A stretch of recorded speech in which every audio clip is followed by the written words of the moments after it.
Hello, hello, hello, and welcome to another episode of Taco Bites, your daily bite of Degen, episode number 456. We are live with Dr. Alex Cahana, GM. How are you, Dr. Alex? Good, and excited to be on the 456 episode. Yeah, we get some really interesting people on some really interesting numbers without even trying.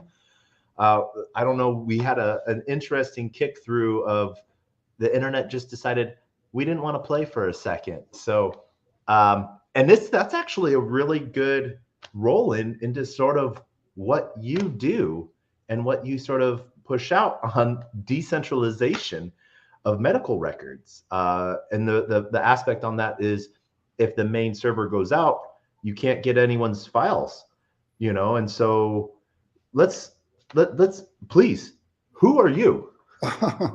Well, I was recently speaking at a conference in Silicon Valley, and when I stepped out of the hotel room and sit on the floor, half crazy, half genius. So, I would say intellectual anarchist, but I'm like in the convergence of crypto health. I always say my mission is to healthify crypto and blockchain healthcare. So I've been in that intersection of these two worlds. There are very few physicians that know, let alone are interested in decentralized health. And I've been very fortunate to spend now close to 12 years in the field. So yeah, let's talk decentralized health.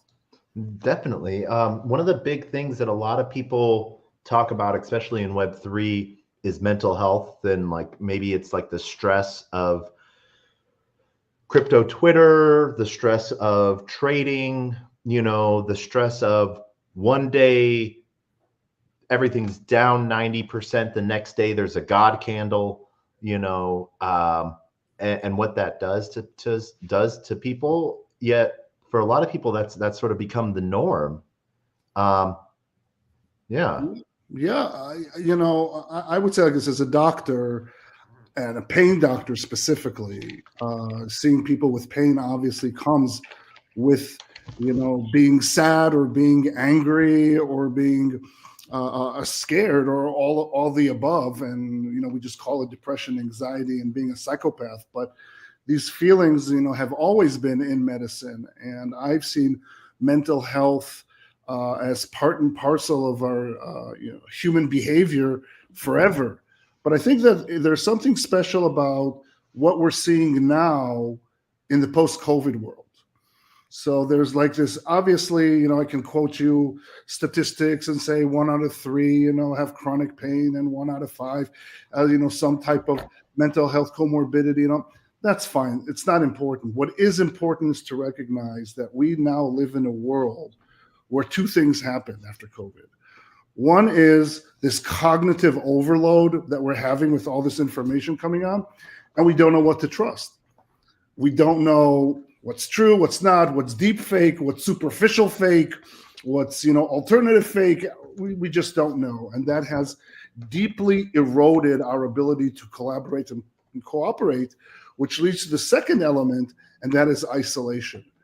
And I always hated, that kind of when we said that physical isolation that we had to do during COVID. I wanted, to say that actually what we have is physical distancing, but social togetherness. And, we've talked about it, and many people who might have heard me already say this, is that the opposite of health is not disease. The opposite of health is isolation. Through disease and through illness, we become isolated. And so if you recognize that, then you understand that the journey back to wellness is through connectedness. Okay. And the way I explain it, is if you take the I out of illness and you put we, you get wellness. Mm-hmm. So we are, community folks. And I think that that's really what is weighing heavy on the mental health, on the lack of trust and that isolation or lack of connectedness that we feel, that is just making us feel not good.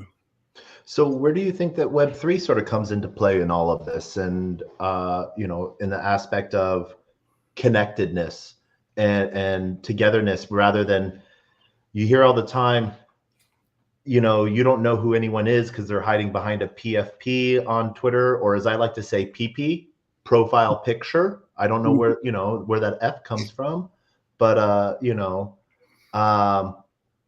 there's I feel more connected with a lot of people because then I get to see them at IRL events as well, and I've already known them for a moment.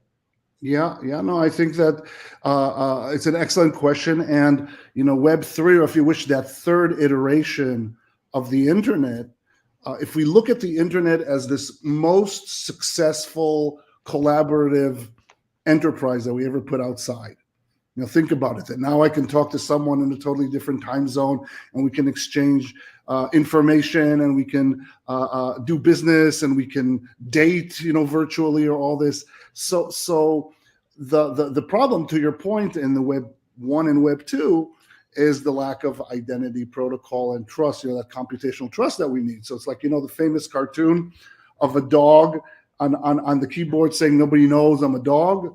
So that will go away. That will go away in Web3, and build that computational trust that is necessary, create that true peer-to-peer relationship that is necessary, so that you and I can talk without having, you know, someone in between saying, okay, he's really Alex and you're really Taco, and so forth. What is on top of it even more interesting, and I'm sure we're going to talk about this bunch because, you know, we're here for Degens, is this whole idea of how to incentivize people, how to motivate them to do this. You know, I'm like coming here and talking to you because we're buddies and we talk stuff, and that's it. You know, it's kind of like an internal motivation. But is there a way to motivate both monetarily and non-monetarily through an NFT or a non-transferable NFT or an SBT, or it doesn't matter what the vehicle is, but how do we capture, you know, these pearls of wisdom? You know, hopefully some of the folks on the audience are saying, wow, this is really good stuff. Okay, so I don't hear my phone pinging all the coins coming in, you know. So how do we create that, I want to say, inclusive economic activity that is part of us, you know, connecting and being together? So on that aspect, there's the connectivity. Where do you think decentralization of medical records plays into that?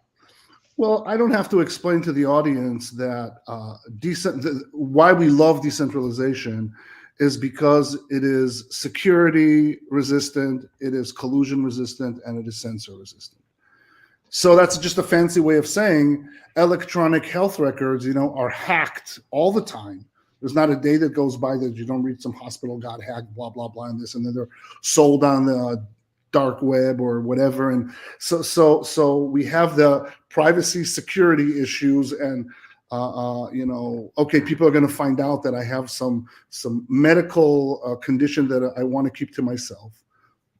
There is, of course, the censorship and the collusion when we start to talk about population health. Like, really, how many people were vaccinated, or how many people had bad outcomes, or, you know, how many people died or were sick. So you don't know how to make your own decisions based on data that you think is trustworthy and truthful. And at the end, also, there's the I want to say lack of quality that we have in the electronic health records in terms of UI, UX, and CX, because there's no competition. There's like over 1,200, I think last time I looked at a list of electronic health records in the country, but 5 capture 80% of the market. So you got like 1195 are fighting for 20% of the market. And then you know what happens when it's monopolized or centralized? You know, they don't care. They're not going to make it better. They're not going to put in features that are good for you. They're going to put features that are good for their bottom line, but you have no say. So it's like almost healthcare is almost the only, I want to say, vertical of data that is very difficult to procure. Everybody can go neobanks and they have stuff, and you have your financial, and you look on your phone and say, oh my God, this is great, and this, and retail and e-commerce and shows and sports and esports, and again, everything is slick. Everything's at the tip of your fingertips. You say, okay, can you show me your electronic health record? No, I don't know. I went to the doctor. He gave me a CD-ROM. I'm like, CD-ROM? Are you kidding me? I don't know anybody who has that, reader. So that's a little bit how I see the how behind we are in healthcare. Do you think that like there's starting to become more and more apps to connect with medical services? Do you think that that's, a good thing or a bad thing? Well, first of all, I think that we can't control it. That's the beauty of capital markets. So wherever there's a need, wherever there's innovation, everybody's welcome to develop what they are. What I think is more concerning is what are the regulatory conditions that allow this innovation to take place. And, I remember once I was on the Hill to give some testimony in regard to the opioid epidemic as a pain doctor. They were asking me, what do I think about it? And they said, what is the one thing if you'd have to change in terms of regulation to make healthcare better? And for me, it was super easy. I said self-sovereign data. Give people self-sovereign identity that they could control, and then make them also self-sovereign data, where in the electronic health record, you can control who sees what and when. And they didn't even know what the hell I was talking about. There was what is SSI or DID or whatever, or what does that all mean? Because the way the system thinks of data is as information to make processes faster, better, with more profit. They don't think of it as that data represents your personhood. And that's where it's screwed up. So one of the things that I sort of seen a lot, I saw for a minute, and I don't know where it's gone, as we've talked more and more about people having ownership of their data and or ownership of their health data, that insurance companies have started to say, no, this is proprietary information that we own. And the reason we own it is because you're getting these medical services because of us at a discount. Yeah, of course. It's insurance companies, it's the industry, the pharma, the medical devices. It is the government. It is everybody except us. And do you still hear me? I hear you just fine. Okay, yeah. Good. I don't know. Suddenly there was this. So there you go. Okay. So to your point, all these centralized entities that are exclusionary, exploitative, extractive, of course they don't want to, introduce us into the economic activity. So the regulatory bodies will say, oh, HIPAA, GDPR, not even knowing what that means, all these privacy laws. And it's like, are you kidding me? If anything, blockchain and zero knowledge makes everything uber private. So what are you talking to me about? And so then the insurance companies or the industry will say, IP. Well, again, let's talk zero knowledge and see how you can share data without showing your data. So there are technology solutions to how to share information while keeping your secret sauce close to you. There are ways to analyze data and that it won't get hacked during transition. There are ways of doing federated learning where you don't have to send everything to God knows where. But, we prefer to work with hard disks and to work, on 30-year-old technologies. And by the way, if you still wonder, there are 600,000 fax machines in the United States. 99% of them are owned by doctors because by law, you have to transfer information using a fax machine. And not only that, but pagers as well. Pagers, CD-ROMs. I went to the orthopodist here to take the CD-ROM. I said, I don't know anybody in my neighborhood that has a reader that I could use. So the thing is that there is there's always a reason why a centralized entity that wants to exclude you will explain that that's how it has to be. We're really sorry. And I say, I don't recall the 11th commandment say, thou shalt not have ownership on your health data. I just don't recall that. I don't remember that being there either. Do you think that part of the fear or the ownership is coming from like AI starting to take a prominent role in healthcare, like really pushing the WebMD thing and making it smarter, and that there's a fear that people will say what's wrong with them or think nothing's wrong with them when something really is? Do you think there's a malpractice worry there? Yeah, I think that's a great question, and I can answer it in a couple of ways. I want to say that first, in all honesty, I think that the main resistance is simply lack of awareness. I've been talking about this for over 10 years. Only now people are starting to nod their head a little bit or inviting me to talk on podcasts to share it. Before it's like, what is this crazy talk, Dr. Cahana? Do you mind taking your medicines for today? I think that what AI has done, that it has been a huge accelerator, that suddenly these type of Web3 technologies have become household names, and that Chatter GPT, with all its hallucinations and biases and all its problems, really are starting to say to people, wait a second, this is kind of like, got to pay attention. This is a Manhattan Project moment. Are we going to create this like atomic bomb that's going to blow up in our face? And so suddenly, when you start to think about privacy and security and data, then suddenly, blockchain becomes a thing. Oh, of course. Well, if you want that and you want encryption and, tamper-proof and attestations and all these things. So I think that AI has helped people start to listen a little bit about what we're doing. But the main problem of not having decentralized health is people either don't know, or they don't care, or they don't, they can't be bothered. And this is why we're at that moment, because we have forfeited during Web 2. We said, oh, this is for free, not knowing that there is constant automatic harvesting of our data. And that is not, to use my 17-year-old daughter's verbiage, that is not cool. Now, yeah, you could say, well, I don't have anything to hide. It's not about that. It's about the systematic harvesting of information that can be massaged, can be treated, can be used to manipulate ideas and thoughts. And it ignores in totality your dignity as a human being. And I've said that often in other conversations, where you are your actions, and your actions are captured by data. And when some third party takes it and uses it and loses it and abuses it, they take a piece of you.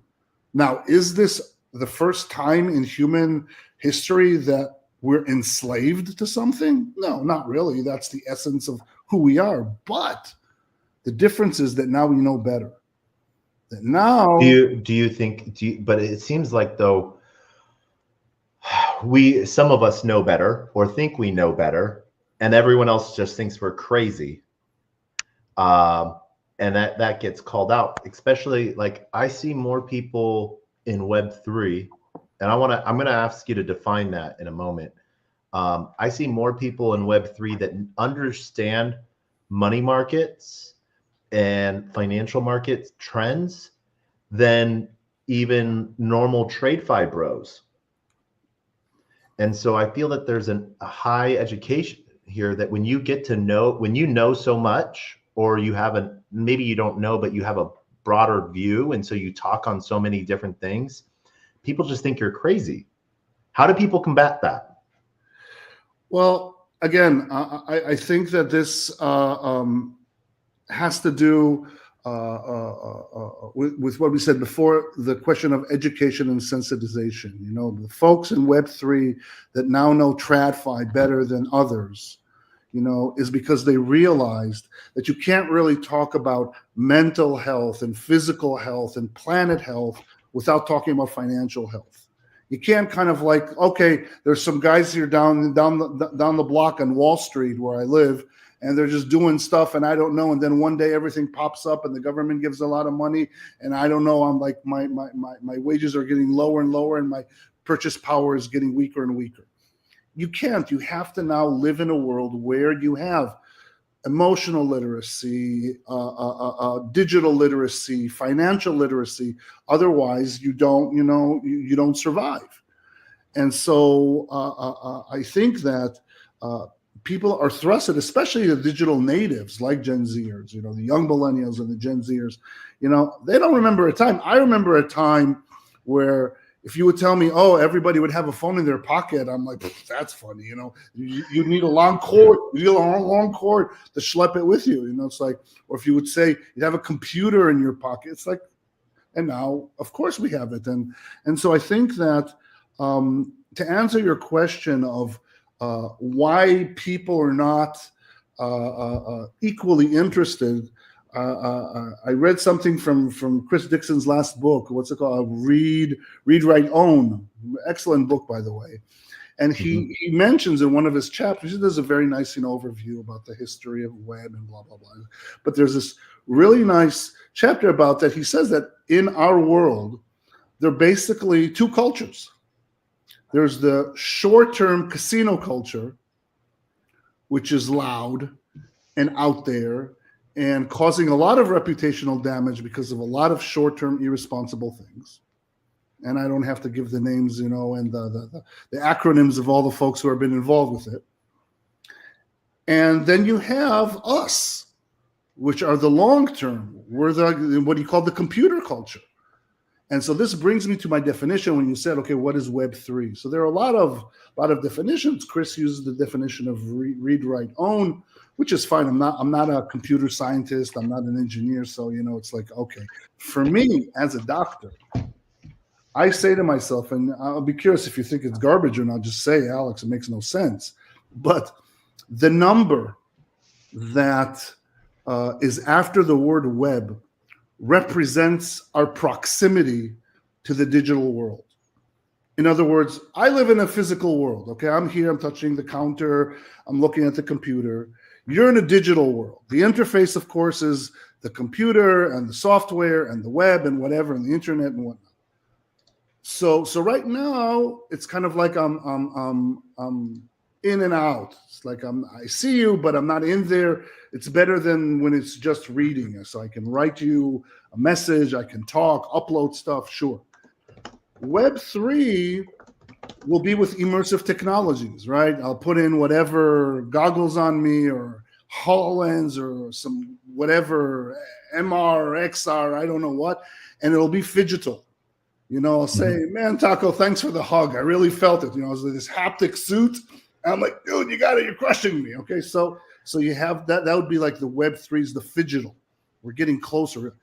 And so if that's correct, that technologies like AI, like blockchain, like AR, VR, MR, XR, all these things, our constitutions are part of the Web3 stack. Then Web4 would be the brain-computer interfaces, the stuff that we saw, the neural dust and the things so that's like I'm in the internet. It's like all this stuff, I'm thinking about it, and now suddenly I can move. I'm paralyzed, and I'm suddenly seeing you're bringing thought into manifestation. Exactly. So just for clarity, just to finish that, so Web 4 would be the brain-computer interface. I am in the internet, and then Web 5, not what I am the internet. I'm the matrix. Yes. It's not like when Dorsey laughed and said Web 5 is 2 + 3. It's like it's a CBI, the computer brain interface. Yeah. That's kind of how I see Web 3.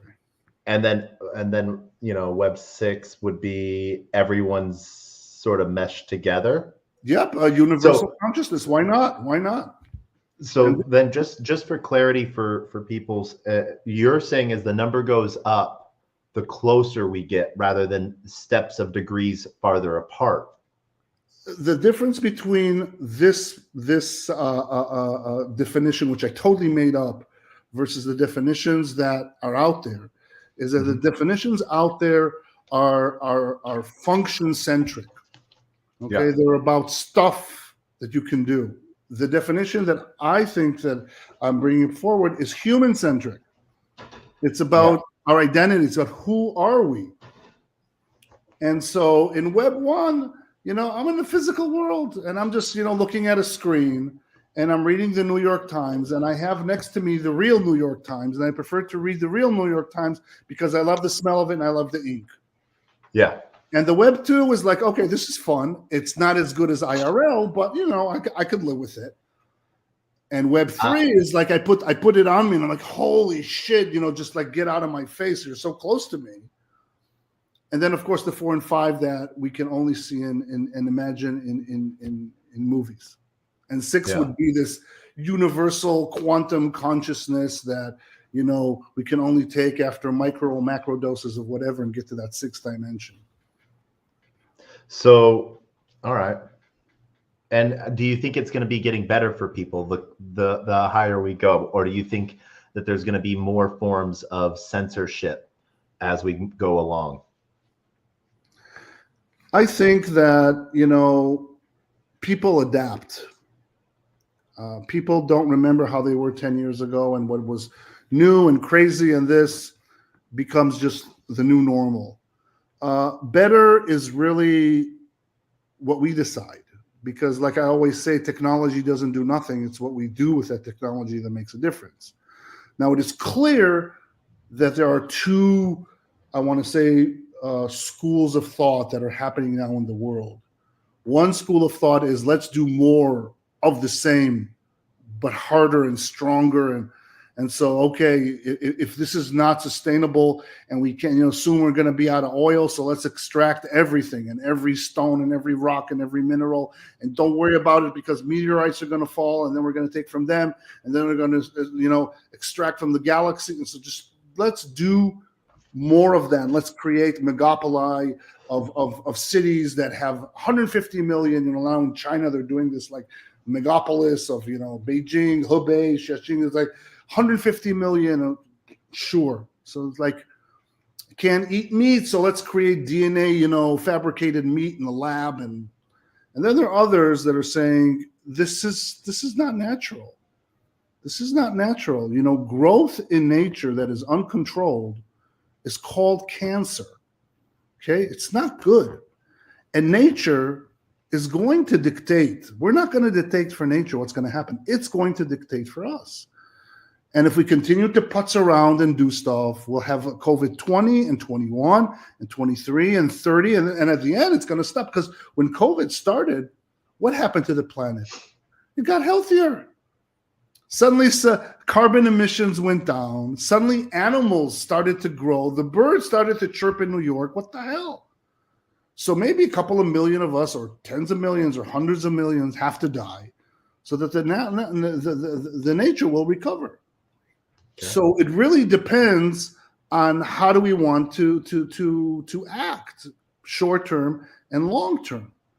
And I think that there are a lot of people like you, like myself, like in the Web3 community that are building up, you know, like Balaji talked about, you know, network states, and like I'm working in Satoshi Island, and, you know, there's Prospero, and there's a whole bunch of startup cities that are thinking of urban design that is high tech, high touch. I'm not talking about, you know, living in post hippie. Let's wear, you know, let's work with sticks and wear, you know, skirts. It's like a real heavy duty, high tech, regenerative, sustainable practices that mimic nature, and not just do things that are short term. So then, part of then, you know, like with the birds in New York, you know, and during COVID and stuff, was almost one, because people were sort of under quarantine, ordered to stay home. And so that might fall into suit of like Elon's proposal that the earth can't sustain the population. And so our journey has to be out to let the earth live, and we have to spread out. But then this then goes into what initially got us connected was your talk on decentralization of healthcare records and how you are starting with it. And I love your line. I don't know if you want to repeat it, of how you talk to insurance companies. Why do insurance companies trust you enough to let you in the room to talk to them about decentralization of medical records? Well, just to answer quickly to Elon Musk, if Elon Musk says something, then probably he studied it. It's not difficult to, or I think it's possible. I won't say it's not difficult, but it's possible to calculate or do a digital twin of the planet and imagine what is the load that 8 billion people or 10 billion people. So yeah, there might be a breaking point or a hysteresis where, tops off, and then we need to, figure out how do we go over the cosmic rays in Mars or whatever and all that. So I'll leave that to Elon. But to your question about electronic health records and insurance companies and stuff of that sort. So first of all, I want to say that the listeners, the US-based listeners, have to realize that the insurance thing is very specific to the US market. Not that because it's the only country in the world that has insurance, because there are many countries have multiple private insurances. I lived 10 years in Switzerland, and they have exactly the same type of system that we have here in the US, but it works. Why? Because it's not a business. Because the business is not to maximize profit. The business is to maximize outcome. And that's really the thing that decentralized electronic health records do. Because right now in the US, we are just health service consumers. That's all we are. A pill for every ill, a test for every pest, be sick.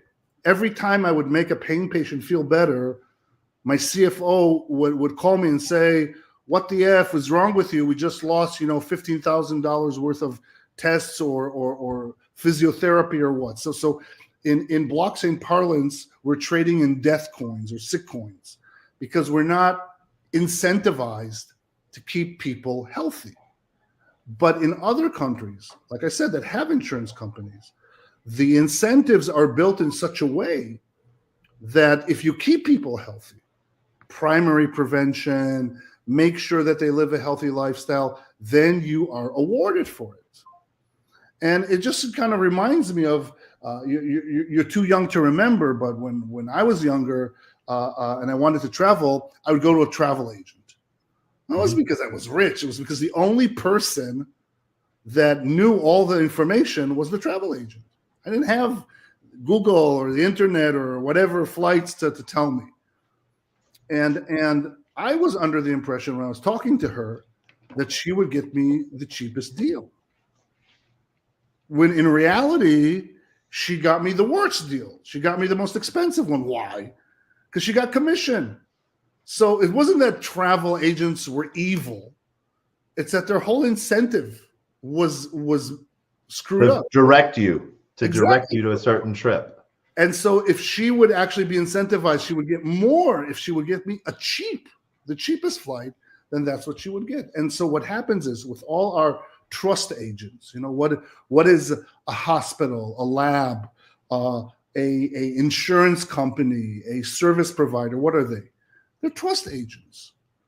And this is a good thing. But the problem is that these trust agents, instead of taking care of me, they're taking care of themselves. Yeah. And that's what's screwed up. And so what I say to insurance companies is obviously I don't give them, the degen version of the world that we're going to disintermediate you and create a peer-to-peer reality, is that I have a way to take away all the fat, take away all the friction, take away all the capital leakage. You can make more money. And then what I do is I always say I'm a specialist for Trojan horse technologies. So we insert the decentralized platform. They're like super happy because suddenly, they don't have to, everybody has to pay someone. So suddenly, they don't have to pay for pharmacy benefit managers or laboratory benefit managers. Some middleman that they don't have to pay. They're happy. But in the meantime, we're inserting in self-sovereignty and decentralization and all that. And suddenly they wake up in the morning and say, wait a second, this business model has totally changed. We do have a couple shout outs. No questions really, but we do have a couple shout outs that I want to take a quick second. So I want to shout out to everyone on LinkedIn that's joining in on the conversation. I'm seeing you, and I'm really excited about the healthcare and medical talk. Also, just want to shout out to everyone on 0x Degens YouTube, Player One Taco YouTube, those that are joining us on Twitch, and I see you guys that are joining us on Instagram Live as well as a huge shout out to one of our fans on Farcaster, and On Lonely. And then to those on Kick that are joining us, just no real questions, just cool comments on like the tech side of things. Appreciate it. And so I guess I really like part of what I want to talk about, and I might want to roll us back a little bit. What are some of the, like everyone, we talk about these broad topics, but we don't really give any one person a call to action. What can they do? What protocols are live? What doctors or medical care, or what can they do to have more ownership of their medical records? What's something that someone can do to get more easier access to their medical records? Can you give us that cheat? Yeah, I think that in the U.S., because healthcare is so regulated and centralized and monopolized, it's very different. It's very difficult, I would say, to just say, okay, I'm going to do my own thing. And that's why doctors have trouble opting out from the healthcare system. Those who are on cash only, who basically have opted out, they are starting to use blockchain-based platforms. I think that if I was someone that, let's say I'm working in a group or like in a startup and we're a couple of dozen young people that are healthy, and we hate our insurance because it's too expensive, it doesn't cover what we want, and the money that we put in doesn't play for us.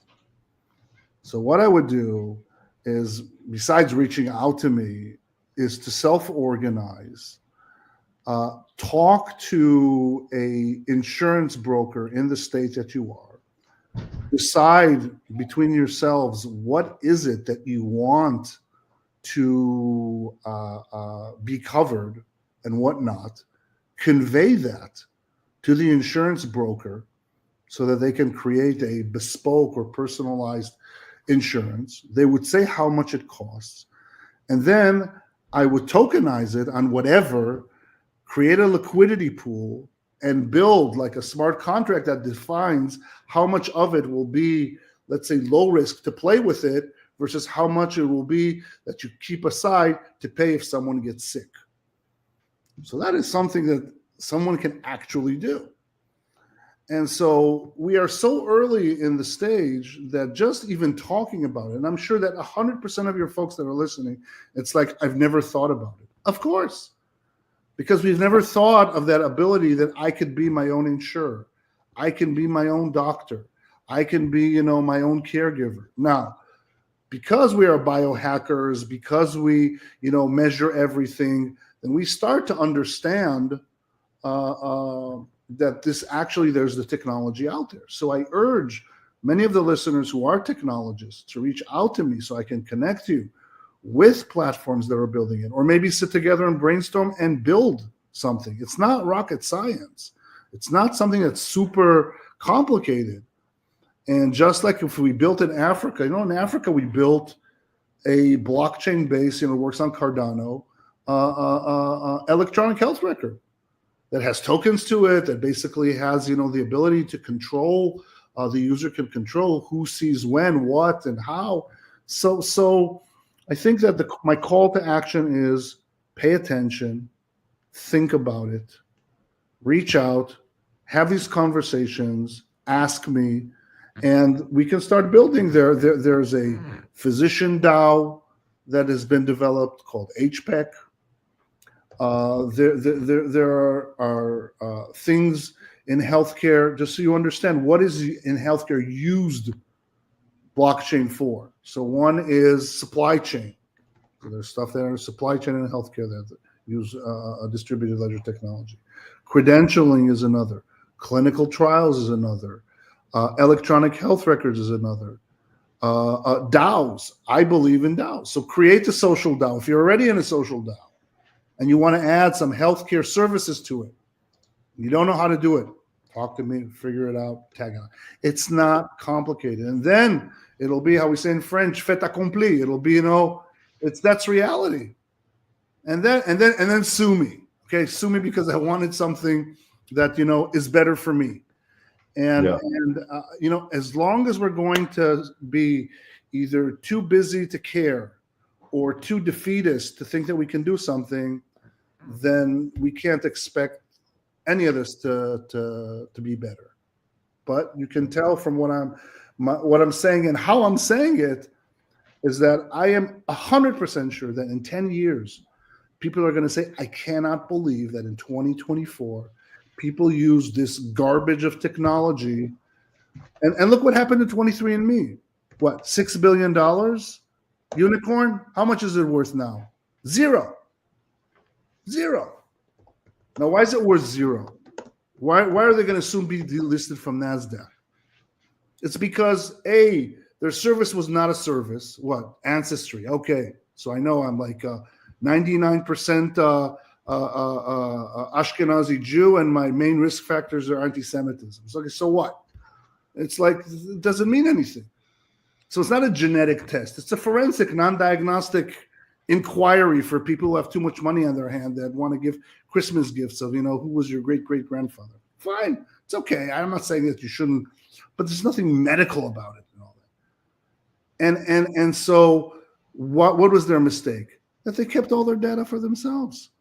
And they sold it to pharma companies. And I didn't get a check from them when they sold my data to GSK and when they gave it to the FBI. And that's where this is where the business model falls apart. And this is where people have to insist. This is, my data is mine, not yours. And if you don't care or you don't know or you can't be bothered, then what do you expect? So how much, I think one of the things that we do is we give up our data out of convenience. And half the time, a lot of apps where you try to restrict what data, they won't even work. And they're modern apps that we need to use for anything and everything. But that's the hard point. And we're seeing, I don't want to say lines being drawn in the sand on it, but we're seeing pushback on this, allowing apps, convenience to interact with things. We need to give up more and more, and we're not getting reimbursed for this. And there's not a good way to track that. What kind of protocols do you see right now that are doing things to counter that? Are you seeing anything to counter that? Yeah, I am. Well, first of all, I also fault myself. I Google more than I brave. Okay, so if I wanted to do it, it's like I should brave more and Google less. For example, use Brave browser. Oh my God, Uncle Drew would be. I know the Brave team. I love them. I use Brave, but I also use Google. Yeah. The same thing. And every I want to say social media platform that I use, there is a decentralized twin. So we should start, using that as well. So in healthcare, I could give names, say, use SolveCare, it's awesome.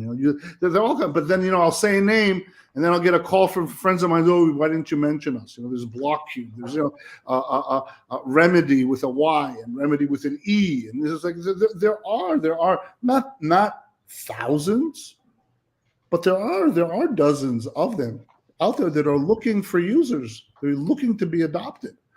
And the reason that they're not adopted is not because they weren't thought through or improved or not usable. It's because we don't even know. This is how early we are. It's like, can you imagine I'm sitting down talking to people and like, what are you talking about? That's why always when I give a lecture, earlier last year, I was invited to London to talk, at the Royal Society. It was really cool because like where Isaac Newton, was talking. So it was like, it was about AI. And of course I talked about blockchain because what do I know about AI? So the only thing I said about AI is I'm not an expert in artificial intelligence, but I'm an expert in natural stupidity. So I was talking there about blockchain and they were like, what the hell is he talking about? And I always preface by saying, I will say stuff now that will make you feel one of three feelings. Either you'll say, oh my God, he's saying exactly what I feel, just very eloquently. Or he'll say, oh my God, if he's right, we're screwed. Or you'll say, why am I listening to this at all? Well, it's like, I'm not interested. He was supposed to talk about mental health and narcotics and opioids and OxyContin and microdosing and mushrooms. Why am I listening to all this, Sure, we can talk about that too. But the point we're supposed to talk about degen things. Exactly. Why are we like, I'm young, I'm healthy, I'm going to live forever. What do I care? I'm not going to be insured, and I'll close my eyes. And if I need something, I'll go to Mexico or fly out, to Turkey and get a hair transplant. It's like, sure. But, the reason why we are living in this reality is because we allowed it. The USPS didn't ask email for permission to become the main carrier of mail. Yeah. We adopted it. So how can we adopt something that we don't even know exists? Okay. So let's talk. You are right. There are hundreds of projects that are out there looking for users. Let's talk about just one, random one. Pick one, and I want to deep dive on it a little bit. For your users, any Web3 user, yeah, US based. That is in healthcare. Yep.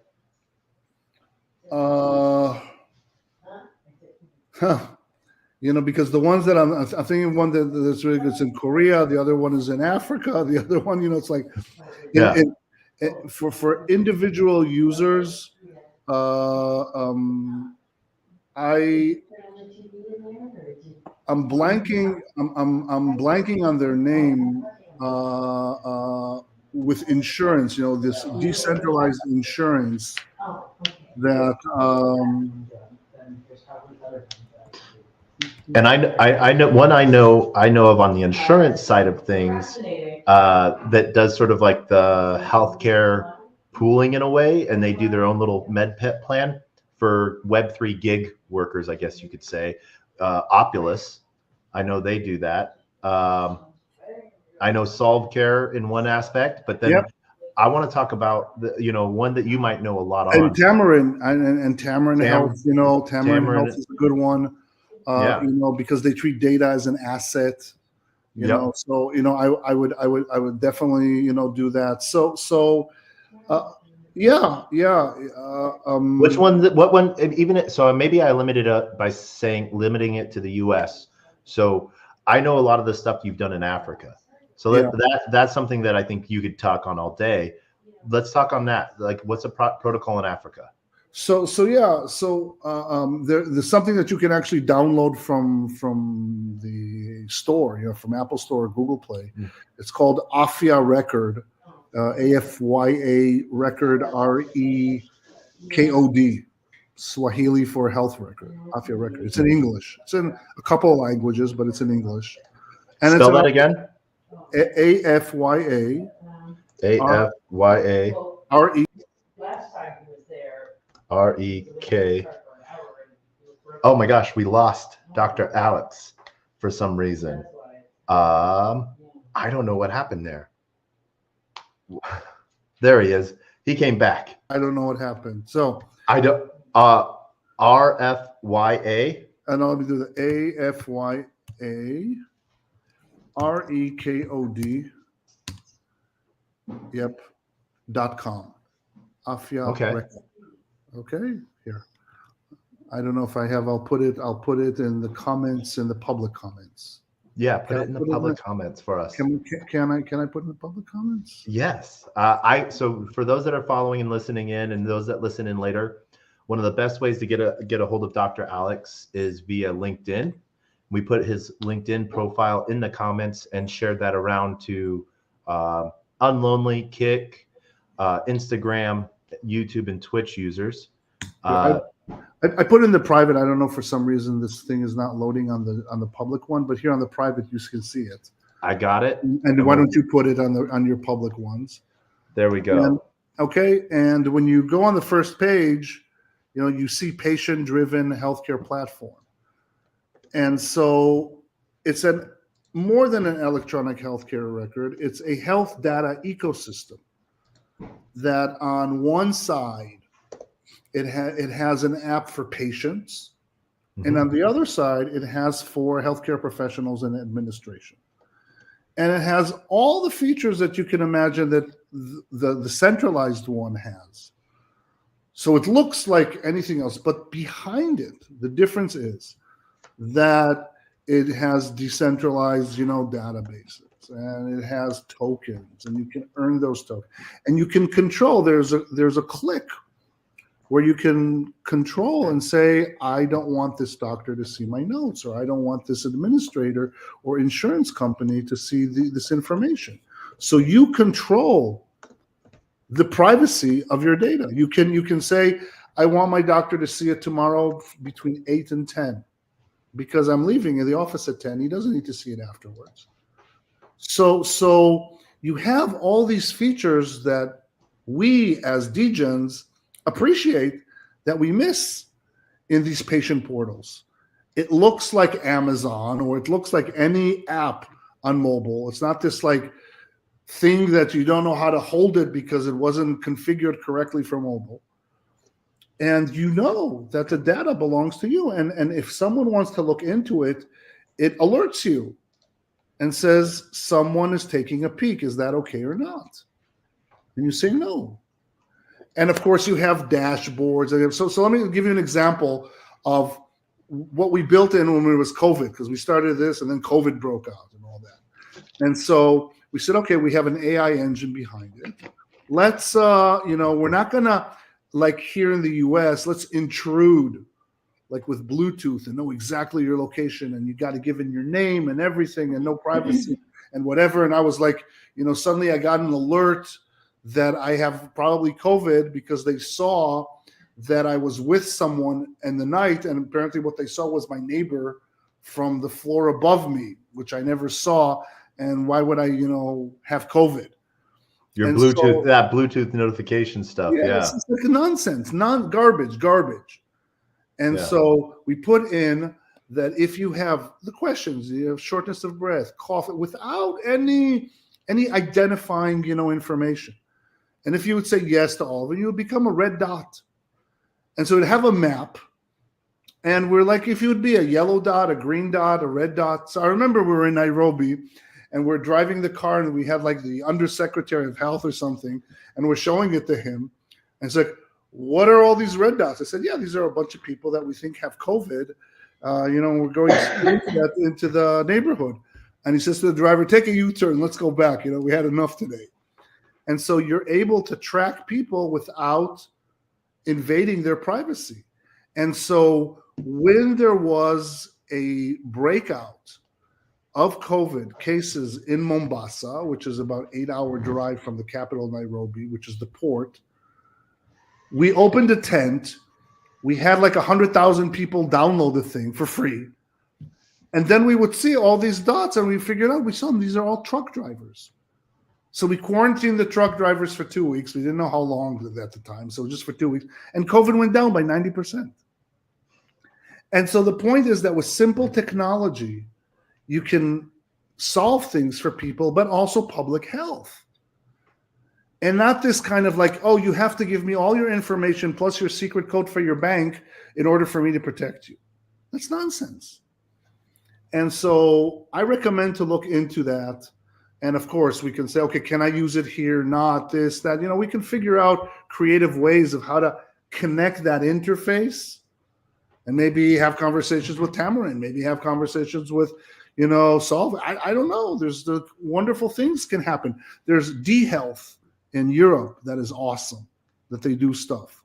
There's some stuff that's going on in Latin America. So the point is that if we don't start to bug the system, not wait and say, oh, it's not perfect, I can't be bothered, but start to annoy and say, wait a second, I don't like this. And people will be either technologists that will say that the interface, sucks, and some people that are more interested in the healthcare services, and each one is interested in a different aspect, but that is how we change reality. So that's my call to action. Okay, nice. I like that. There's a lot of different aspects there of how, and even on the speculation side with a lot of these protocols having tokens that users use to pay doctors, that doctors are able to then redeem and pay for their back end stuff and pay for sides. There's even the speculation side of it, but I don't really want to talk about that too much, because that doesn't really worry me too much, because people get paid, whether they get paid $1,000 or 1,000 tokens or whatever $1,000 worth of tokens is. The doctor's getting paid for the service, and it's being provided to the individual. There's this classic saying, 1 Bitcoin equals 1 Bitcoin. Yep. And so as people start to get into this barter system in this P2P nation, we're starting to see a lot of cool things in that. I agree. And the reason why, play to earn, play to health, play to F, all these things that came out and they didn't lift was because the economic model behind it wasn't robust enough. And that really depends on the local conditions of that market. So, I live in New York, so obviously we're all thinking about secondary and tertiary markets, and I actually work with a great company that provides loans using data as collateral, which is a fantastic idea, called Gulp Data. They're awesome people. And, it's like, okay, how do I translate value and give, a dollar sign for, these type of solutions. But I want to say that, let's say in East Africa, nobody is interested, in this kind of short-termism or speculative aspects of it. They're not interested in derivatives. They're not. So the way to solve it is you just geolocate it for the village. So you have that thing, in the village, and it creates an electronic bartering within the village. You have these tokens, and with these tokens, you can get, fruit at discount. You can't buy cigarettes and alcohol, but you can get athletic wear, and gym, and whatnot. And once you leave the village, it doesn't work anymore. So you can't start to arbitrate between them, because you have, like, I don't know, 6 tokens for tomatoes in this village, and then it's 4 tokens for that in that village, and you start, doing all that stuff. So, each market is unique in its intentionality. That's why I appreciated in Chris Dixon's book. It's like there are folks that want to do short, and there are folks that want to do long.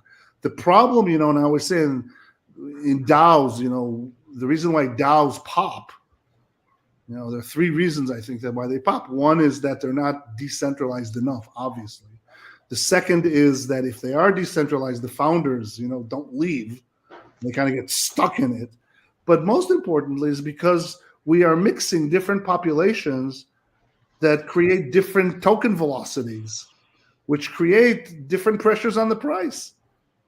So it's okay if you just want to shill. It's okay that, you get it, and the first thing you want to do is throw the hot potato to someone else. Just don't mix it with someone who wants to hodl forever, because they believe in this, the security and the stability of the network. That's where things get, screwed, and that's where people get hurt. So it's the same thing for healthcare, and I think that if people get interested in just, reach out or Google decentralized and healthcare, and they'll start to find things. They can ask me on LinkedIn, like you proposed. They can ask you. You can ask me. And it's like, and start this conversation, because this is affecting all of us. And if you think it has nothing to do with you, then you're profoundly wrong. It has everything to do, because like I said in the beginning, you cannot talk about your mental and physical health without talking about your financial health. And this is why these type of solutions are so interesting and so, if you wish, empowering, because we're transforming people from being only service consumers to health and wealth producers. And the reason why all these, biohacking didn't work is because we got peanuts. But I walk 10,000 steps a day and I got like $50 a year. Screw that. I'll have my ribeye right now and, I'll die 15 minutes earlier in 30 years. But if I really had my phone ping every minute because someone is looking or using or asking for my data, and I would have fractions of pennies, but thousands of times a day, that's starting to look real. And then maybe I would modify the things that I do. Man, I'm just sitting in like a little atomic bliss here, because it's like I see this on the horizon.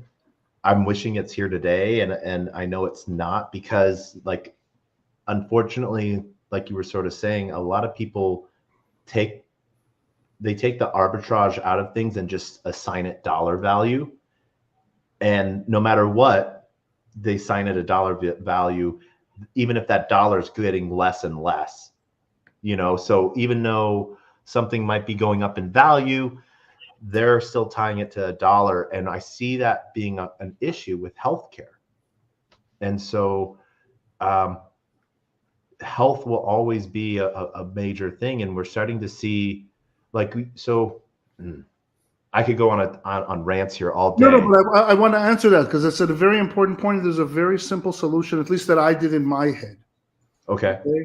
And that is, instead of the word dollar, what I use in my head is I say the word data. Yeah. And that has value. And so we can start to think about knowledge units. We can start to consider people are interested in the data, that your health data that you are creating. Now, obviously, if you are like Mahone or like this NFL player, they want to know everything about you and they will pay a gazillion dollars. But even like, an old fart like me, someone would want to know what's going on in my life in order to predict better, I don't know what. So there's it's I think between 30 to $50 billion, depending who you are asking, the healthcare data market. And right now we have zero penetration. So for all those that are shorting, that don't care, then all this, it's like there's an opportunity there. There's an opportunity to tap into that data. Now, like I said in the beginning of our conversation, my one-liner is I'm here to blockchain healthcare and healthify the crypto space. And this is why it's so hard, because blockchain healthcare doesn't want to be blockchained. They're very happy with their centralized, security vulnerable, sensor vulnerable, collusion vulnerable, 1980 whatever thing.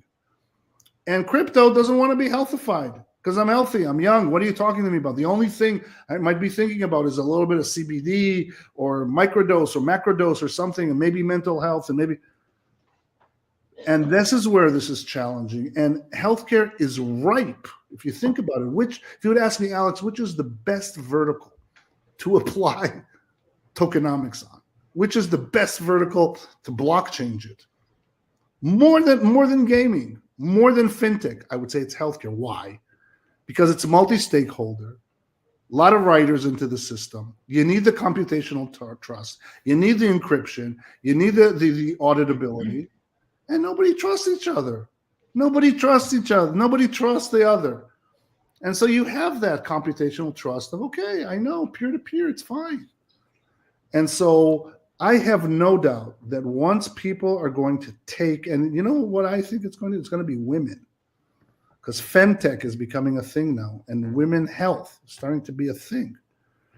And when they're going to say, I don't want the government in certain states to know when I had my period, or now there's these pads that have sensors in it that can look at menstrual blood and tell you your health out of it, and I don't want no one except myself to know about it, they're going to be the ones that are going to demand everything to be, cryptographically authenticated and not this kind of loosey-goosey, everyday hacked. We're sorry, 70 million got hacked yesterday, solutions that are out there. That sort of puts a little bit of a twist on it that I wasn't thinking about.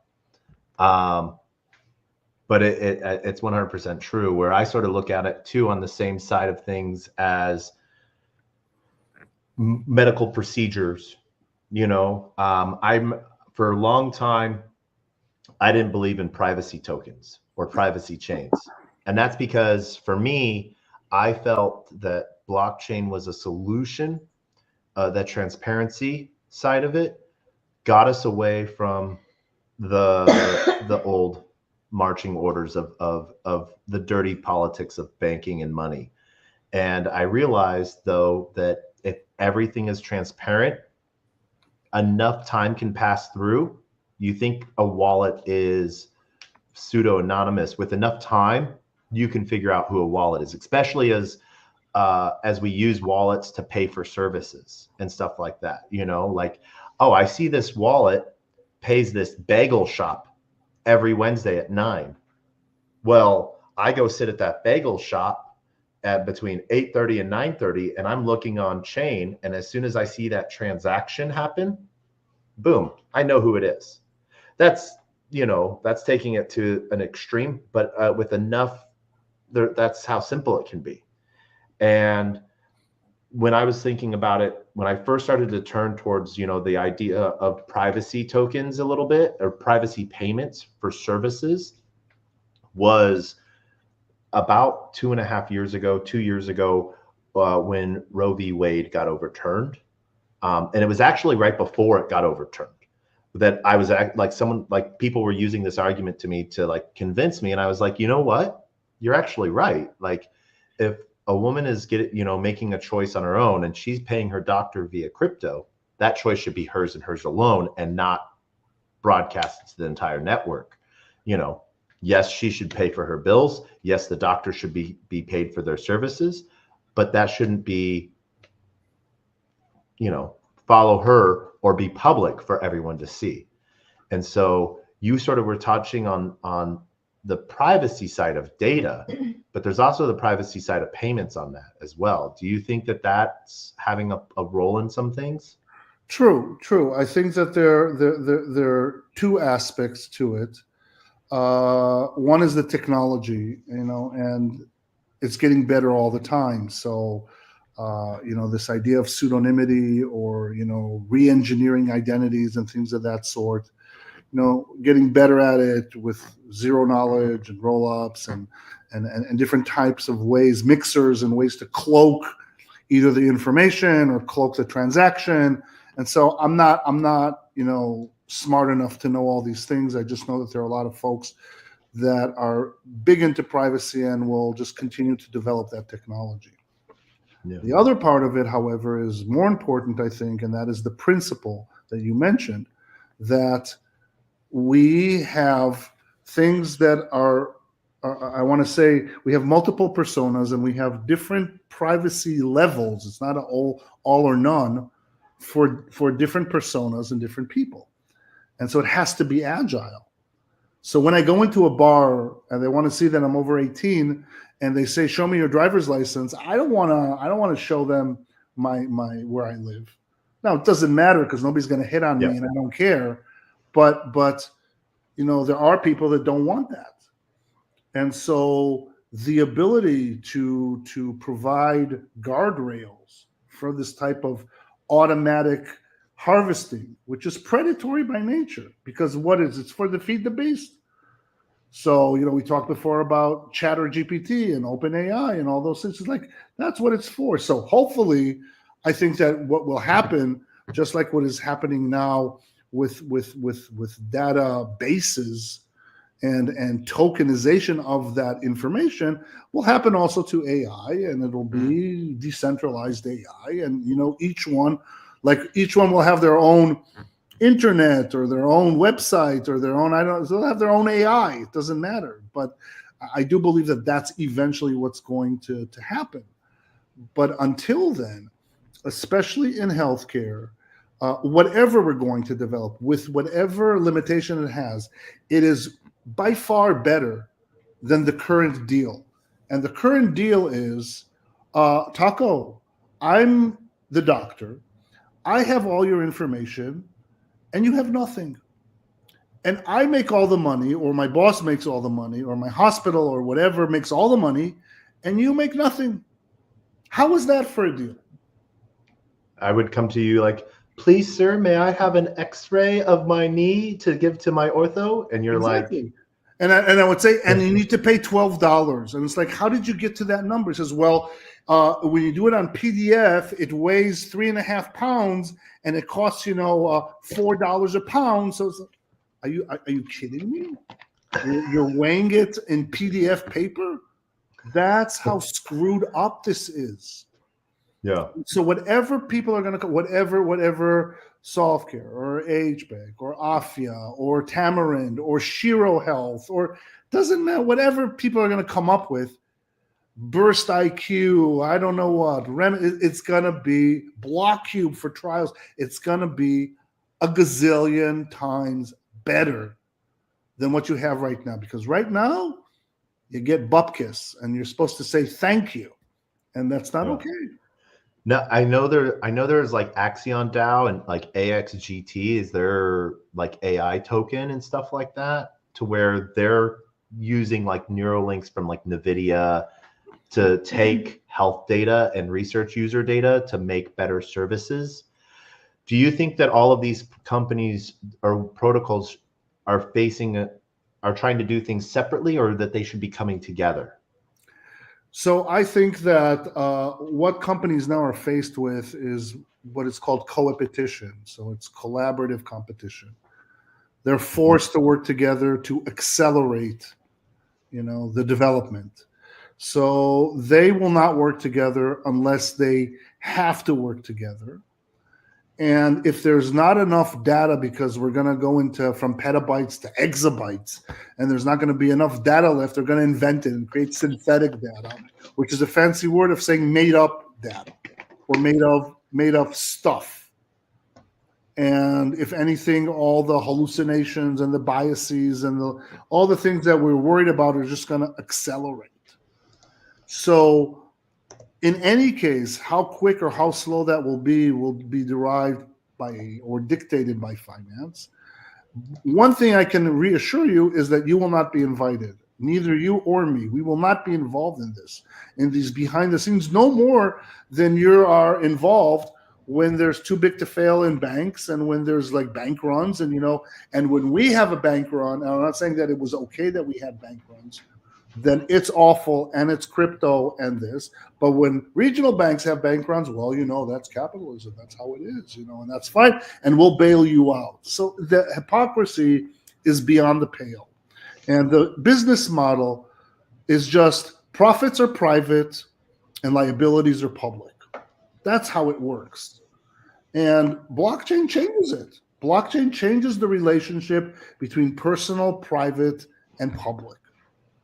And what it says basically is that if we want to sustain, we all got to be interested in the collective, in the commons. We can't, I can't have a pristine house, have kind of a dirty hallway, and then on the sidewalk, it's a dump.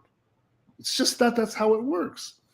And so we have to kind of shift the way that we're doing it. And it can be done. This is part of the things that we're doing on the governance ideas that we're doing on Satoshi Island. Maybe not landowners, but to have access to land development. Maybe not property tax, but what's called property value tax, that if you don't develop, then you're taxed heavily, but the more you develop the land, then you pay less. There's all kinds of things to do. But I think that people are waking up and understanding, and of course in Africa and in Latin America, they'll understand that quicker, that the government is not your friend, and that these centralized institutes, they're not your friend. Now, I'm not saying that you're not supposed to work with them, and I don't think that they're inherently evil. I think that many of them are lost, and they need to be refocused, and there is technology out there to help them refocus and say, okay, commons are important. Private is important, but just remember that private, all what it means is that if you want it, you have to pay access for it. So there has to be some ethics to it. $1 million pill is useless because who could pay for it? And then personal, it's personal. Nobody's interested in your personal, baseball cards or whatever. So I think that what Web3 does, going back to the original topic, what blockchain and decentralization has been doing in healthcare specifically, is opening the eyes of people that it doesn't have to be this way. So you talked there a little bit like on these governments or the politicians themselves being a little lost, and people just, not fighting. Don't fight it. Figure out how to work within the system. And that's where a lot of people get lost, because the system just is so broken. And this is a good segue, on something that I wanted to talk with you about, Satoshi Island. And so what's sort of building out there? So Satoshi Island, Satoshi-island.com, I think. Yep, that is it. Yeah. Is we I would say the pioneers, okay, a little bit over a dozen of us, purchased an uninhabited island in a country called Vanuatu. And Vanuatu, when I'm saying this, because I didn't know that also, so if I'm kind of like seeing that I know a lot of stuff, I didn't, so don't feel bad if you don't know, is in the Pacific Ocean, South Pacific, in an area called Melanesia. So it's not Polynesia, it's not Micronesia, it's Melanesia, which has ethnographic roots that come from Africa and from Australia, and they came to the islands. Beautiful part of the world, paradise. And what interests us and what brought us to Vanuatu is not so much the proximity to New Zealand and Australia, but that the country, despite the fact that it's a low-income country, is one of the top 3 or top 4 happiest countries in the world for at least 25 years. So it's like, what am I missing? What am I missing that you live for a couple of dollars a day and you're happy as a clam? It's like, what's going on here? And when you start to go around, you see that they're just villages in 83 islands. So our island is next to the largest mass of land called the Espiritu Santo. And they're just villages around, distributed communities around. And each one has their own language. Each one has their own protocol, right? They have their language. And everyone has like this, they speak their language called Bislama, which is Creole English. So you can speak English, I don't speak it yet, Bislama, but thank you is like thank you much or something like that, So it's Creole English. And everyone owns their land and everybody works their land. And the way they resolve disputes reminds very much of a DAO. There's and you can say proof of age, the proof of residency. There's all kinds of things, but they in their life live like blockchain, like a DAO. And when you go to the market, I'll never forget, I go to the market and they have, their national, their fiat. It's like, you can tell that they're not using it because it all looks all new. And they have like 100, 200. And the way they use it is, okay, if it's a small thing, then you pay 50. If it's a medium-sized thing, you pay 200. And if it's a big thing, you pay 400. That's it. Nobody says, oh, it's like $29.95 or $47.25. It's like, yeah, so this, okay, 50, 50, 50, okay, this. And it doesn't matter, like you said, one Bitcoin equals one Bitcoin. It doesn't matter that 100 Vatu is worth, or 120, 118 Vatu is $1. Doesn't matter. For small stuff, if you have 4 small stuff, each one is 50, you pay 200. And if you have like 4 biggie stuff, this is 200 each, is 800. That's it. And so they use the fiat, that colored paper that has pictures of kings, queens, and slave owners and colonialists. They use it as like a symbolic bartering. That's it. And of course, they're primed to do it, electronically. And so what we're doing on the island, and the government said, okay, there's no tax. The country doesn't have tax because it costs more to build a system to get taxed. So they just said, don't do anything bad to the island and don't do anything bad to people. That's it. And that's my mantra. You know that. Like I write on my LinkedIn, right? That I love people and use things and not the other way around. Because that's the problem that we have. We love things and we use people, and that's the wrong way to do it. And so on that island, we are doing a social experiment where we're inviting people over to visit and to see how they can apply these Web3 concepts on the island. So, for example, we're now there's this resort. So this is like come and visit. I don't know, do a 4-day or 1-week detox. Remind yourself how to eat well, how to sleep well, how to dive, snorkel, engage in sustainable activities. Like don't use toilet paper. What stupid idea is that to use toilet paper? What am I going to do with that paper smeared all over? Use a foam gun and that's it.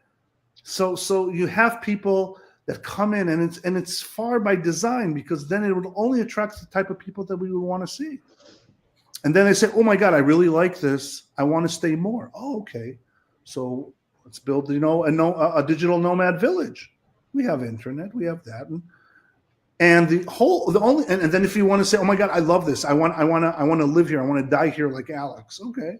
Then, you have property and you can stay there. And the idea is that it's not rule-based. It's not, okay, these are the laws, you have to follow the laws. Because then again, you're creating these classes. Landowners don't have owners. These don't want to. So like a DAO belongs to everyone and owned by no one. And we're working on tokenomics, and it'll have to reflect, also the evolution of the community. But the only principle that we're following is you got to bring more energy to the island than you take. Yeah. And so you say, okay, can I bring booze? Okay, I don't know. Let's do the calculation. How much is it to schlep to that remote island kegs of beer? How much is it to take it out? And if you binge and you overdose and we have to call in a chopper or a plane to have you like 4 hours go to the nearest, medical center, what's the cost of that? And is it worth it? Wait, you mean I'm not going to get treated by Dr. Alex? That too. But you see my point. My point is that what we're trying to do is not replicate what we've been doing the last 1,500 years, because this is not just these last years end stage capitalism. You can go, if you read Balaji's, book, you can go back all the way to when we moved from hunter-gatherers to the agricultural society, and we started to create, those classes of people. So again, this is not like a place where, because there are resorts like that, we're walking with our straw skirts and on ayahuasca all day long. And, no, this is like high tech, high touch, very intentional. And we're open to it's not going to fit for many. Probably most people won't like it because it's so different. But the reason why I pursued this so much and so fortunate to be exposed to it was that now, just like Balaji said, you have a place to do it. It's not enough just to have a DAO. It's not enough just to have some tokenomics. It's not enough to have a community or build a community. You have to have a place to do it. And so if you call me tomorrow and say, Alex, talk on the phone, what? I saw this like drone thing where you have a chair and the drone can schlep your tuches from one place to another. Really cool. Sure, bring it over. Let's see. Let's see what it does. We have a digital twin. Let's calculate, the energy expenditure. Let's see what it saves. Sure, why not? Bring in investors, scale, say we tried it and it did. That's the point, that it's like a living lab that has two parts to it. One is the technology, and the other is the social organization. Because we're not a kibbutz. We're not like this, okay, we're going to do a communist or socialist commune and all. No. We are Degens. We are all interested in, I would say, the fundamentals or principles of decentralization and freedom of choice. It's just that it is governed not only by tokenomics, but also governed by an AI. So you have all these kind of technologies out there, microphones and cameras, and you have an LLM that's looking at everything. And we're now in the course of, using Versus to try to see a LAM, a large action module, and try to understand, how that would look like, because we believe that AI is smarter than us. So they're not, they don't get sad, horny, drunk, political. They just absorb everything and spill it out. Okay. So how does one get to Satoshi Island these days? Contact me. I'll contact with the team. Physically speaking, is you need to fly in from wherever part of the world, and imagine that you stop either in Fiji, New Zealand, or Australia. And from there are flights that go into Vanuatu. And then either you have to take another flight to go from one island, from the international airport to the island, and then a drive and a boat, and you get there. And once a week we would take the boat out and go to the main island, go up to the town, buy stuff. You buy for yourself, you buy for the community, you bring back, everybody eats. We have a common kitchen, co-living spaces, respect, learning from each other, co-creation, co-pollination. Paradise. What kind of Wi-Fi do we have? Starlink. Starlink. Okay. All right. Yeah. Let's say that better than the one I have in New York. So. Okay. All right. Because that's always seems to be for me. How can I get there? Can I work from there? Yeah. That's what it is. I can't disappear from here, for extended periods of time. People, my clients, they go crazy, after they're sending me now, and like an hour ago, they sent me, why aren't you answering me? So I'm sorry, I'm talking to Taco now, leave me alone. So that's how impatient they are. So yeah. And again, I'm not trying to create this perfect, because it's not. This is hard work. This requires an investment of time, energy, goodwill. But for many people that I know, this is what they've been looking for. Now, have other startup communities succeeded? Yes, no, I don't know. Prospera, Zuzulu, was it Liberland? I don't know, somewhere in Croatia. There are all kinds, and each one has a different DNA to it. So I'm by no means saying that what we're doing is the bestest, greatest, chocolatiest. This is how it's supposed to do. Not at all. I think that for the people that are involved, what we're thinking about are the topics that keep me awake at night. And that is, how do we get along as human beings? How do we just overcome all this erosion of ability to cooperate, this polarization, this we're not even nice to each other anymore. We're not even pretending, at least in New York, to be nice to each other. And so it can be changed. And apparently they're super happy over there, and we'll learn from them. Go to the villages and understand from them, how do they resolve, disputes, and how do they create this? Why they don't have guns? Why don't they have to resort to violence? For example, it's the first low-income country that had that there are no motorcycles or the two-wheelers. Because when you go to Africa and Latin America, it has it's like 100 to 1 on every car. There's like 100 Vespas and scooters and tuk-tuks, and so I asked why. He said because it's dangerous. Because you have an accident, and so when you have an accident, what am I going to do with you now? You fell on the street and you broke your leg. What am I going to do?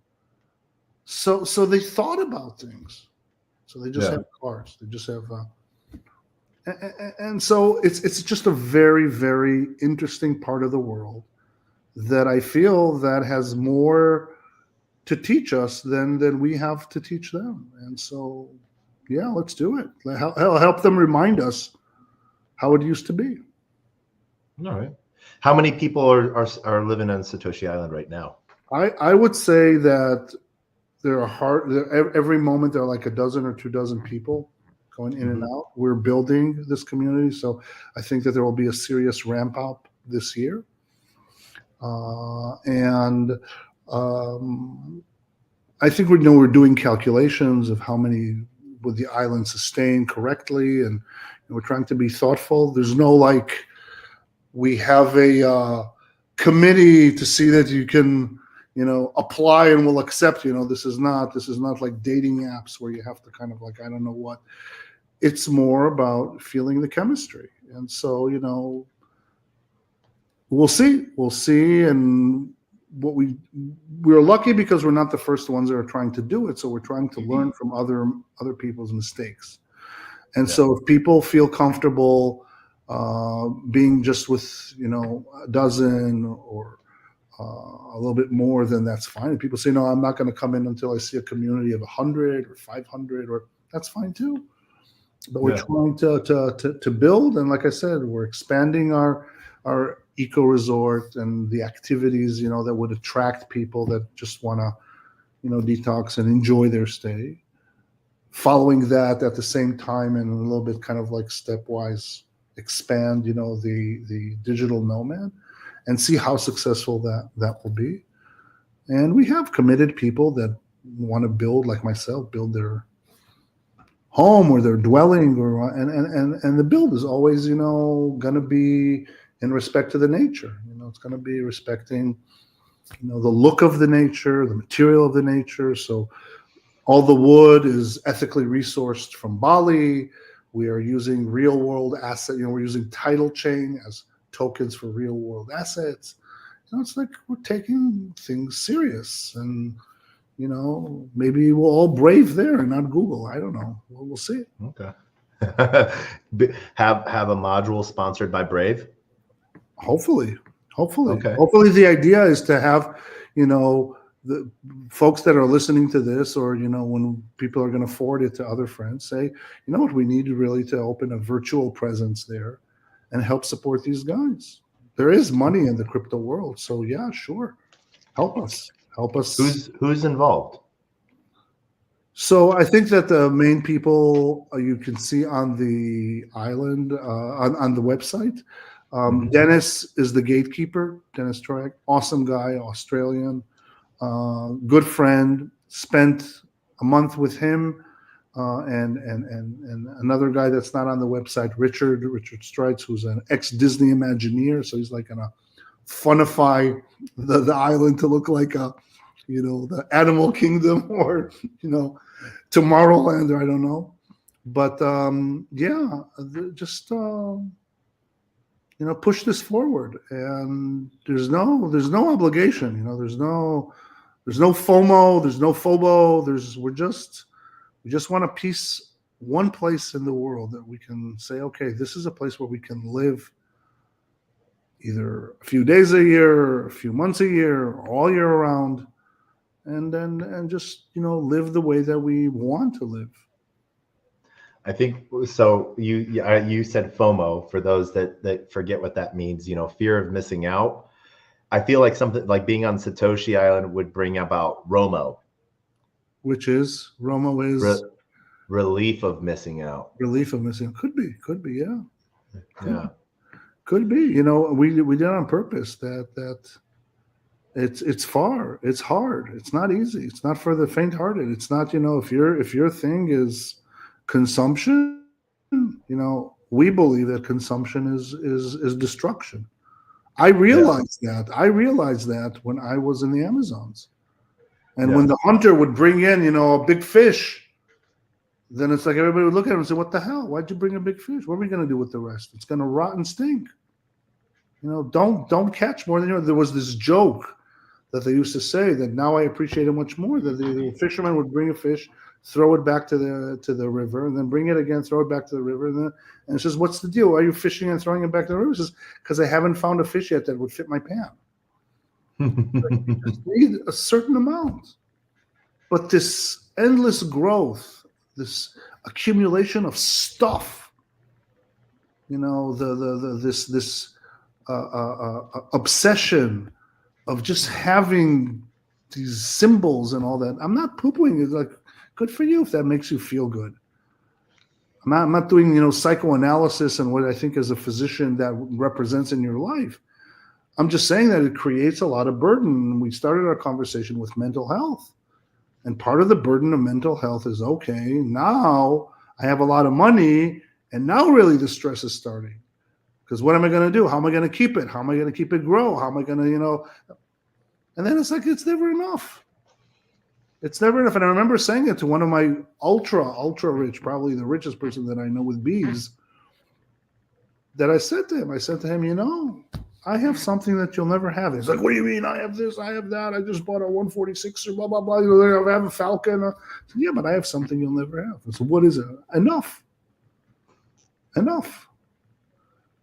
And so, yeah, there could be, Romo,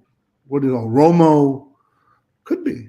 But I think that there are a lot of people that, got there and they're unhappy. It's like David Brooks wrote a book, I think it's called Second Mountain or something. Like you climb the first mountain and you hit it and it's great. And then when you're on top, you say, this is it. I want something else.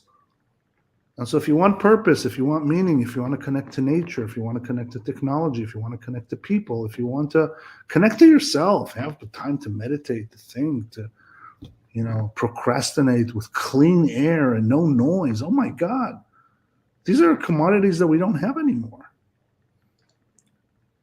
And so I'm not trying to pitch anything to anyone. I'm just trying to share some inspiring news that if you're sitting there and, it's like here in New York, every 2 seconds there's an ambulance going by and you can feel kind of like the moving of the subway under you and all that. There's a place that just doesn't exist. It's all quiet. It's all good. It's all clean. All right. So the degen in me has to ask, is this built on Ethereum, Solana, Cardano, Polkadot? None of the above. What? Oh, it's on its own chain? No, all of the above. We're just waiting. We're just waiting, for people to join. But okay. Yeah, obviously the most ones that we're working with are Avalanche and Polygon and Solana. But we don't care. Honestly, we invite you and fellows that want to and say, Alex, I think you should build your own or do this or do that or the flavor du jour. It doesn't matter. In the grand scheme of things, that's why it's beautiful. You can putz around with whatever you want. And if that's what turns you on, go for it. I see people doing coral reservation and preservation and all that, like reef and stuff. I'm like, I couldn't do that. Like, what, go in and clean corals? Yeah, but that's what turns them on. I like to cook. Okay. To cook and then eat, as you can tell. But that's fine. Everyone has room to do their things. The problem that we have in where we live now in the real world is that we're forced to do stuff that we don't like in order to get to the point where we can do things that we do like. And the percentage of things that we do that we don't like is just increasing. So if it used to be 50-50 or 70-40, now it's like 97% of the time I have to do things that I hate so that at the end of the week I can sit with my buddy and we can talk and I enjoy that. So again, I don't want to give the false impression that it's a done deal, that if you'll come over, we're going to see this beautiful, I don't know. It's TBD. All right. Everyone's invited. I just want to know if I can still hold my daily episode of Taco Bites, your daily bite of degen there. Absolutely. Awesome. Dr. Alex, I want to thank you so much for taking so much time. I want to really roll back for just a second to really just sort of tie this all together because we've covered a lot. When did you get involved in crypto?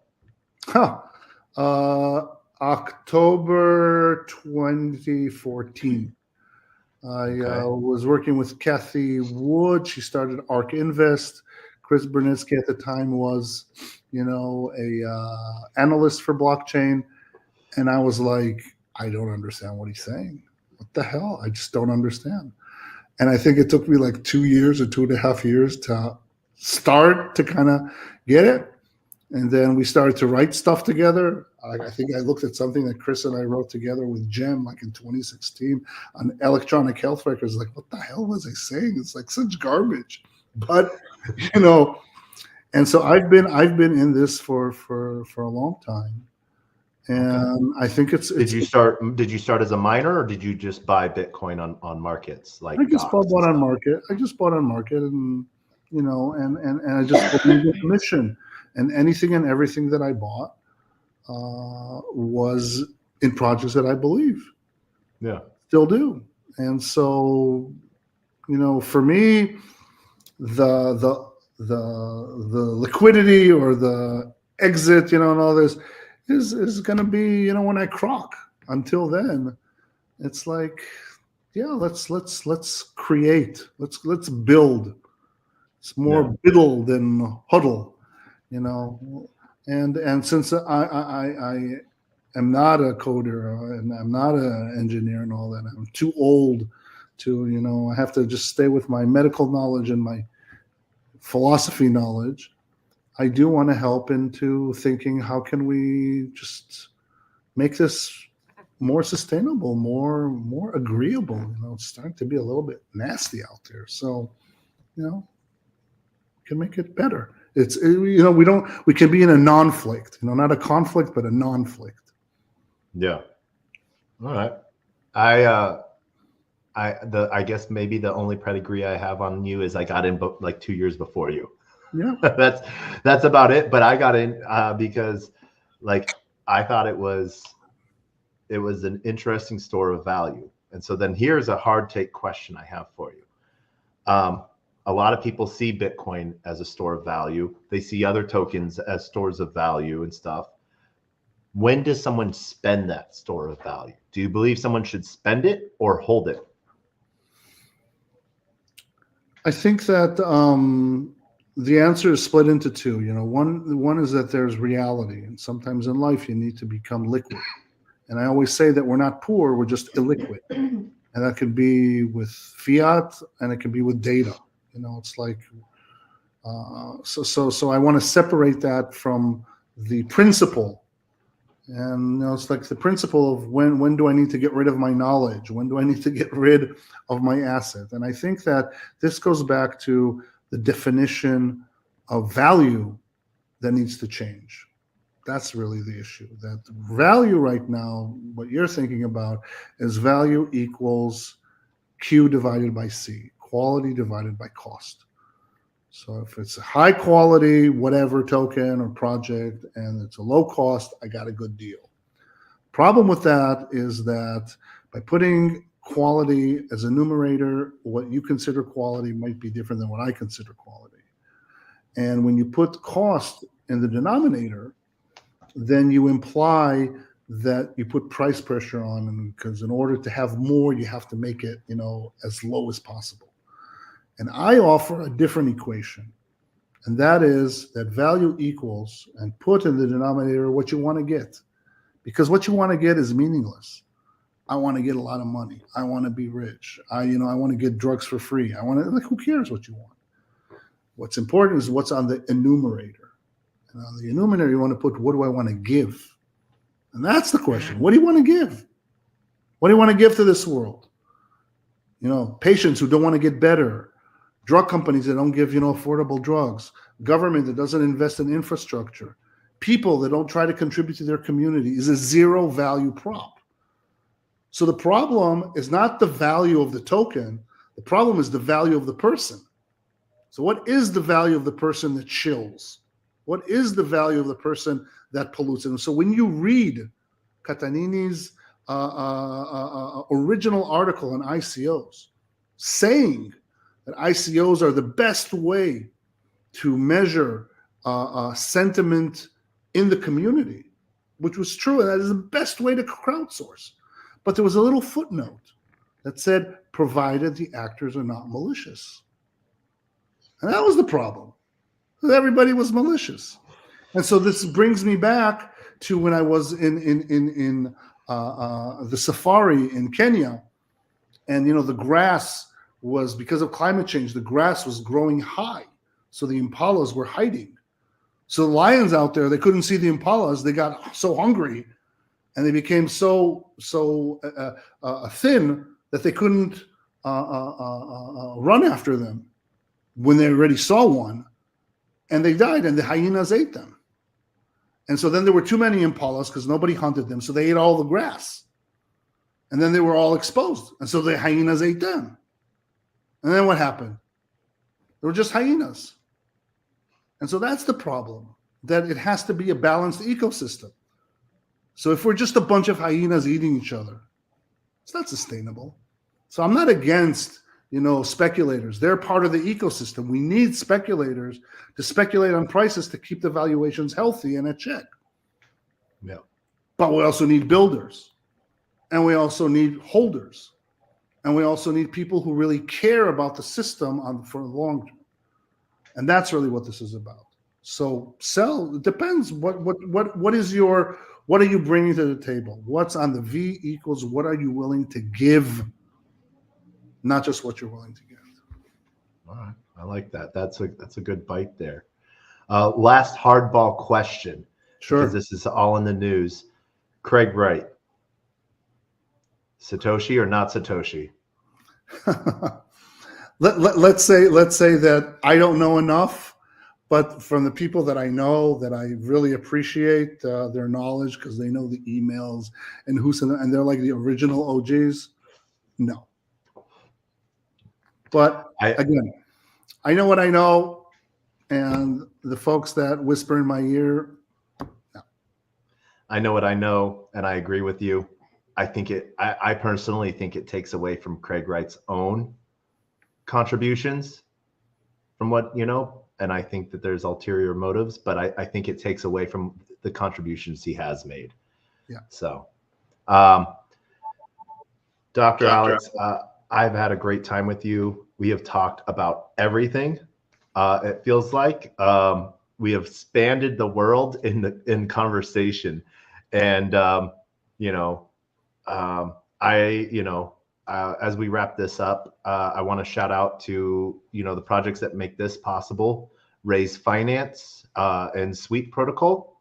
That's how we're able to provide this platform for all projects free of cost and everything like that. And just based off the friends we make as we travel the world, meeting amazing people like Dr. Alex. And Dr. Alex, is it okay if I paraphrase something that you said once? Please, go for it. Go for it. So I met Dr. Alex at a Crypto Mondays in New York, thanks to Luke Kerner. And Doctor was talking about why he was accepted into the rooms with insurance companies. And he's like, because I look like them, I talk like them, but they don't know that I'm really a hyena. You didn't say that. Yeah. But what you were saying is that's how they listen to me, because I'm talking about how to make them more money by decentralizing their records. Exactly. Which I think is an amazing task one by one to do. So I think that there's a lot of cool stuff that you're building out. I ask that everyone takes the time to, you're a little old school and you're like, message me on LinkedIn. And I'm like, luckily I have LinkedIn, but you're very responsive and you're on top of it. So I know in that professional boundary that the rest of the world's still on LinkedIn. So thank you for being there and responding and talking to come on the show. And thank you for trying to change the world. And thank you for giving me that voice. So let's continue our conversation. Always. And as always, I want to do a quick shout out. Thank you to everyone on LinkedIn, Player One Taco YouTube, 0x Degens YouTube, Twitch, Instagram, Unlonely, Rumble, Kick, and Telegram that are going to be watching this live or watching this later. This video will be posted eventually on Twitter once we get Twitter back on. But in the meantime, we're going to end Taco Bites, your daily bite of Degen, episode 456, the same way we end every episode. Words of wisdom and the best, worst knock-knock joke on the face of the planet. Dr. Alex, final thoughts, words of wisdom, 10 seconds. I think that, the once we would make mistakes because of ignorance, today for the first time in history, it's all about ineptitude. It's our decision not to do it. We know already everything and we can do the right thing. Awesome. Thank you. And as always, my words of wisdom and final thoughts are always the same. A closed mouth cannot be fed, and you cannot feed a closed mouth, meaning if no one knows you're looking for opportunity, opportunity can never come a knocking. If opportunity does come knocking and no one answers, it's going to keep on walking. Shout out to Race Finance, Sweet Protocol. Huge shout out and love to Liam and everyone else. Thank you so much for joining us. Doc, are you ready for the best, worst knock joke on the face of the planet? Sure. Done out of honor of those that come before us and remembrance of those that come after us. But knock, knock. Who's there?